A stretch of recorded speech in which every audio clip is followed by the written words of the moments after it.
1월 17일 수요일 새벽 기도회를 시작하겠습니다. 사도신경을 고백하시고 찬송가 302장을 부르신 후에 하나님의 말씀을 함께 나누겠습니다. 오늘 하나님께서 저희에게 주신 말씀은 마가복음 6장 45절부터 56절까지의 말씀입니다. 예수께서 즉시 제자들을 재촉하사 자기가 무리를 보내는 동안에 배 타고 앞서 건너편 벳세다로 가게 하시고 무리를 작별하신 후에 기도하러 산으로 가시니라. 저물매 배는 바다 가운데 있고 예수께서는 홀로 물에 계시다가 바람이 거스름으로 제자들이 힘겹게 노젓는 것을 보시고 밤 사경쯤에 바다 위로 걸어서 그들에게 오사 지나가려고 하시매 제자들이 그가 바다 위로 걸어오심을 보고 유령인가 하여 소리 지르니 그들이 다 예수를 보고 놀람이라. 이에 예수께서 곧 그들에게 말씀하여 이르시되 안심하라 내니 두려워하지 말라 하시고 배에 올라 그들에게 가시니 바람이 그치는지라. 제자들이 마음에 심히 놀라니 이는 그들이 그 떡 떼시던 일을 깨닫지 못하고 도리어 그 마음이 둔하여졌음이로라. 건너가 게네사렛 땅에 이르러 대고 배에서 내리니 사람들이 곧 예수신 줄 알고 그 온 지방으로 달려 돌아다니며 예수께서 어디 계시다는 말을 듣는 대로 병든 자를 침상째로 메고 나오니 아무데나 예수께서 들어가시는 지방이나 도시나 마을에서 병자를 시장에 두고 예수께 그의 옷가에라도 손을 대게 하시기를 간구하니 손을 대는 자는 다 성함을 얻으니라. 아멘. 우리가 이 세상에 오신 예수님에 대해서 이해할 때 우리가 꼭 이해해야 되는 두 가지 부분이 있습니다. 예수님의 인성에 대한 부분과 신성에 대한 이 두 부분을 함께 이해할 수 있어야 됩니다. 완전한 인간의 모습으로 성육신하셔서 오신 예수님의 인성에 대해서 그리고 하나님의 아들이신 신성을 모두 드러내신 그런 예수님에 대해서 우리가 같이 이해할 때에 예수님에 대해서 바르게 또 분명하게 이해할 수 있습니다. 오늘 본문 말씀을 보면 이 두 가지가 잘 드러나 있는데요. 이 부분을 생각하면서 함께 본문 말씀을 보도록 하겠습니다. 45절 말씀 보시면 예수께서 즉시 제자들을 재촉하사 자기가 무리를 보내는 동안에 배를 타고 앞서 건너편 벳세다로 가게 하시고 예수님께서는 제자들을 재촉하셔서 배를 태우고 건너편 벳세다로 보냈다. 그리고 자신을 둘러싼 무리들을 돌려보내셨다. 이렇게 되어 있습니다. 이게 무슨 말인가 하면은요, 이 앞의 사건과 연결해서 봐야 되는데 예수님께서 오병이의 기적을 행하셨습니다.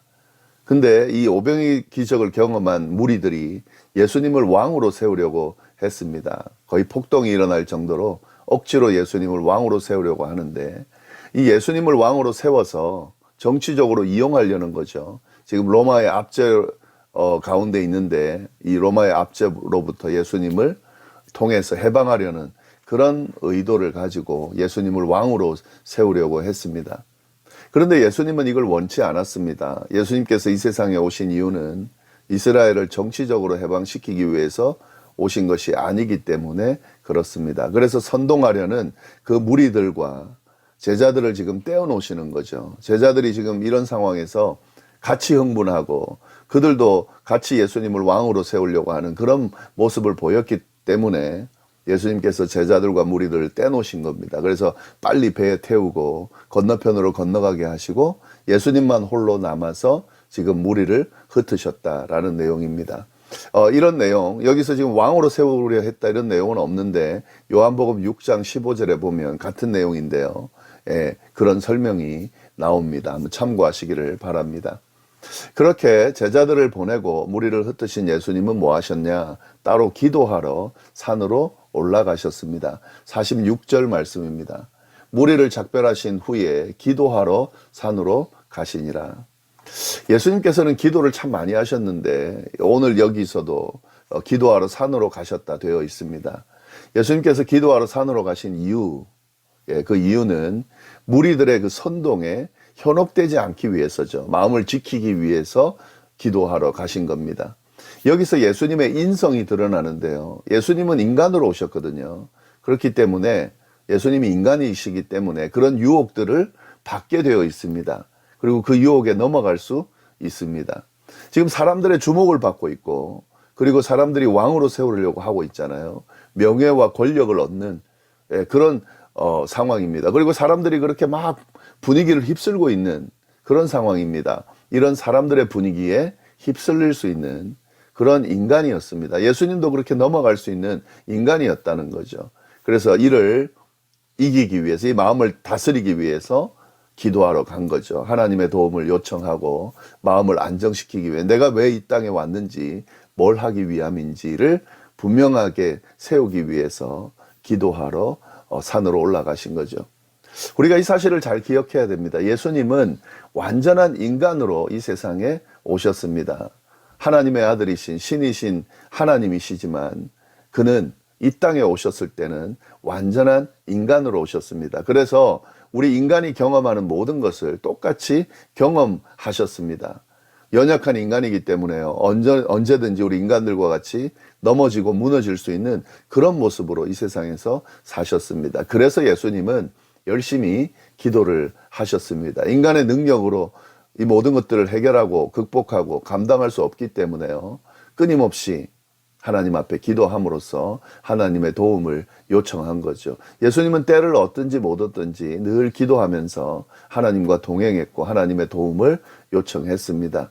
그래서 하나님의 이 도우심을 받음으로 육신을 입고 오셨지만 주어진 공생의 사역을 잘 감당할 수 있었던 겁니다.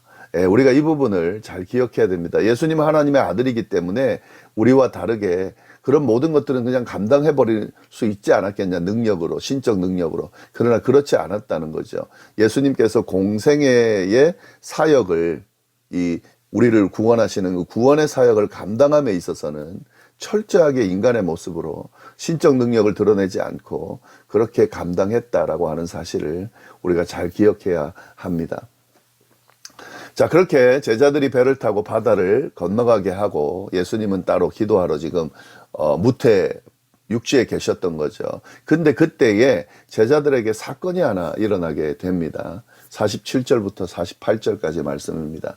저물매 배는 바다 가운데 있고 예수께서는 홀로 무태 계시다가 바람이 거스름으로 제자들이 힘겹게 노젓는 것을 보시고 밤 사경쯤에 바다 위로 걸어서 그들에게 오사 지나가려고 하시매, 제자들을 이제 바다 호수 건너편으로 보내기 위해 보냈는데 제자들이 건너갈 수가 없었던 거죠. 왜냐하면 바람이 반대편에서 거슬러 불었기 때문에 쉽게 배를 반대편으로 그렇게 건너가게 할 수가 없었던 거죠.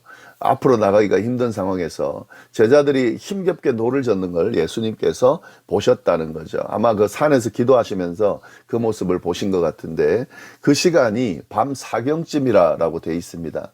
오늘날 시간으로 하면 새벽 3시부터 6시 사이를 의미합니다. 그 새벽에 제자들이 힘겹게 노를 저어서 건너편으로 지금 가려고 하는데 거의 움직이지 못하는 그런 상황에 처한 것을 예수님이 보시고 바다 위를 걸어서 제자들이 타고 있는 그 배 쪽으로 가셨다 하는 거죠. 그리고 가셨어요. 그들 곁으로 지나가려고 하셨다라고 되어 있습니다. 바로 그 배로 간 게 아니라 지나가려고 했다라고 하는 겁니다. 이 부분은 사실은 지금 이 내용이 오병이의 기적도 그렇고 이 부분도 그렇고 이 구약시대에 출애굽했던 내용과 많이 연결이 되어 있는데요. 예수님께서 이 배, 제자들이 있는 배 곁으로 지나가는 이 모습은 하나님께서 모세와 또 어떤 당신의 사람들을 만나실 때에 그 곁으로 지나가는 모습을 보여주는 것과 연결해서 볼 수가 있습니다. 결국 여기서 뭘 지금 드러내려고 하느냐면 예수님의 신성이 지금 드러나고 있는 거죠. 무리를 거르는 예수님, 이건 인간의 능력으로 가능한 것이 아니죠. 신적 존재다라고 하는 사실을 지금 드러내고 있는 겁니다. 예수님은 이 세상에 육신의 몸을 입고 오셨지만 그는 여전히 하나님의 아들이셨습니다. 이 구원 사역을 이루기 위해서 그 신적인 능력을 드러내지는 않으셨지만 그러나 그의 존재를 드러내기 위해서 그가 어떤 존재인지를 알려주기 위해서 이런 신적인 능력을 드러냈는데요. 왜냐하면 하나님께서 육신의 몸을 입고 이 땅에 오셨다. 이게 굉장히 중요하기 때문에 하나님이라고 하는 예수님이 하나님의 존재라고 하는 것을 드러내는 것도 중요합니다. 그래서 지금 이 부분을 드러내고 있는 거죠. 이러한 예수님을 보고 제자들이 어떤 반응을 했는가? 믿지 못하죠, 당연히. 예수님의 이 신성을 제대로 알지 못했고 믿지 못했습니다. 49절 보시면 제자들이 그가 바다 위로 걸어오심을 보고 유령인가 하여 소리를 질렀다. 유령이라고 생각했다는 거죠. 너무 놀라서 소리를 질렀다 하는 거죠. 근데 사실은 이 부분은 제자들의 이 불신을 지금 드러내는 거죠. 이 당시의 문헌을 보면은요, 그 시대적 분위기가 어떤 분위기였냐면 무리를 걷는 존재가 있다라고 하면 그를 신으로 여겼습니다. 유령과 신은 좀 다른데요. 유령은 무리를 걸을 수 없다고 생각을 했습니다.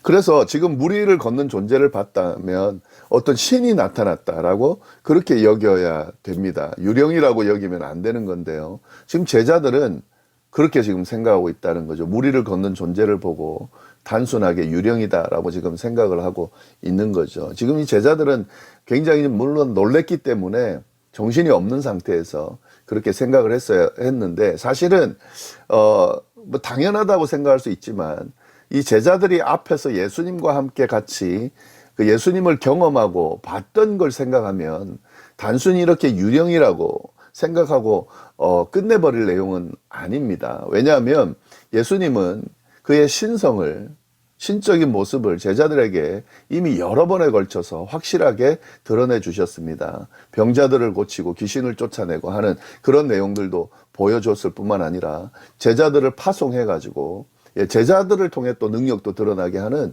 이건 인간으로서는 할 수 없는 그런 능력들을 충분히 보여줬습니다. 그리고 바로 직전에는 오병의 기적을 통해서 그가 정말 하나님의 능력을 가진 신적 존재라는 것을 분명하게 경험하게 해줬습니다. 그러니까 예수님을 왕으로 세우려고 하는 그런 모습까지 보였던 거죠. 근데 지금 이런 예수님과는 전혀 연결시키지 못하고 있는 겁니다. 무리를 걸어오는 존재가 있다면 그걸 신적인 존재로 생각해야 되고, 신적인 존재라는 걸 인지했다면 예수님께서 앞에서 충분히 보여주신 그런 신적인 능력과 연결해서 예수님이 무리를 걸어오실 것이라고 생각을 할 수 있어야 되는데 제자들은 전혀 그렇게 연결하지 못하고 있었다는 거죠. 그건 뭐냐면 예수님에 대해서 이런 신적인 존재라는 거에 대해서 제자들이 전혀 지금 믿지 못하고 있기 때문에 연결시키지 못하고 있는 겁니다. 이러한 제자들을 보면서 예수님은 당신의 존재가 누구인지를 분명하게 알려주셨습니다. 50절, 51절 말씀입니다. 그들이 다 예수를 보고 놀람이라. 이에 예수께서 곧 그들에게 말씀하여 이르시되 안심하라, 내니 두려워하지 말라 하시고 배에 올라 그들에게 가시니 바람이 그치는지라. 제자들이 마음에 심히 놀랐다. 예수님은 이 제자들이 탄 배에 올라가서 이렇게 말씀을 하셨습니다. 안심해라, 나다, 두려워하지 말아라. 그러고 나니까 바람이 그쳤다라고 하는 거죠. 지금 여기서 예수님이 내니, 나다라고 이야기하는 이 말씀은 자신의 존재가 누군지를 분명하게 알려주고 있습니다. 이 나다라고 하는 이 말은요, 하나님께서 구약시대 때 당신의 존재를 사람들에게 드러내실 때 하신 말씀이 이 말씀입니다. 나다라고 하는, 나는 스스로 있는 자다라고 하는 그 말씀, 나의 존재는 신적인 존재다, 신이다 라고 하는 하나님의 존재를 분명하게 알려주는 이 표현을 예수님도 동일하게 사용하고 있다라고 하는 거죠. 그러니까 뭐냐면 예수님이 하나님이시라는 것을, 하나님의 아들이라는 것을 제자들에게 분명히 알려주고 있는 거죠. 물론 뭐 제자들은 이런 예수님의 존재를 그렇게 알려주셨음에도 불구하고 깨닫지를 못했습니다. 52절, 이는 그들이 그 떡 떼시던 일을 깨닫지 못하고 도리어 그 마음이 둔하여졌습니다. 오병의 기적을 보고도 여전히 예수님의 존재가 신적인 존재라는 것을 깨닫지 못한 제자들의 무지한 모습을 보여주고 있는 거다 하는 거죠. 네, 오늘 말씀을 통해서 이 말씀을 읽는 독자들에게 지금 뭘 분명하게 알려주냐면 예수님은 신적인 존재를 가진 하나님의 아들이라고 하는 사실을 분명하게 알려주고, 이 하나님의 아들이, 하나님이 인류를 구원하기 위해서 육신의 몸을 입고 성육신 하셔서 이 땅에 오셨다. 그리고 육신의 몸으로 그 구원의 사역을 이루셨다라는 사실을 분명하게 드러내주고 있는 겁니다. 그래서 우리가 이 부분을 분명히 인지할 수 있어야 됩니다. 예수님에 대해서 우리가 이해할 때에 그가 그냥 인간인데 초능력을 가진 존재다. 이거 아니라는 거죠. 예수님은 하나님의 아들, 즉 신이신 분인데 육신의 몸을 입고 이 땅에 오셨다는 거죠. 왜? 그래야 인간을 구원할 수 있기 때문에 어쩔 수 없이 육신의 몸으로 오셔서 인간의 모습으로 사셨다라고 하는 사실. 그러나 그는 하나님의 아들이라고 하는 신이라고 하는 사실을 우리가 같이 믿고 받아들일 수 있어야 된다 하는 거죠. 이 부분을 명확히 우리가 정리해 둘 수 있어야 하겠습니다. 예, 기도하겠습니다. 하나님 아버지 참으로 감사합니다. 귀한 말씀으로 오늘 하루를 시작하게 하시니 감사합니다. 육신의 몸을 입고 오신 예수님, 그러나 하나님의 존재임을 우리가 같이 믿고 우리를 구원하기 위해서 신적인 존재를 내려놓은 그 주님의 사랑을 기억하면서 그 주님과 동행하며 구원받은 백성답게 살아가는 우리가 될 수 있도록 인도하여 주옵소서. 감사하며 모든 말씀 예수님의 이름으로 기도드립니다. 아멘.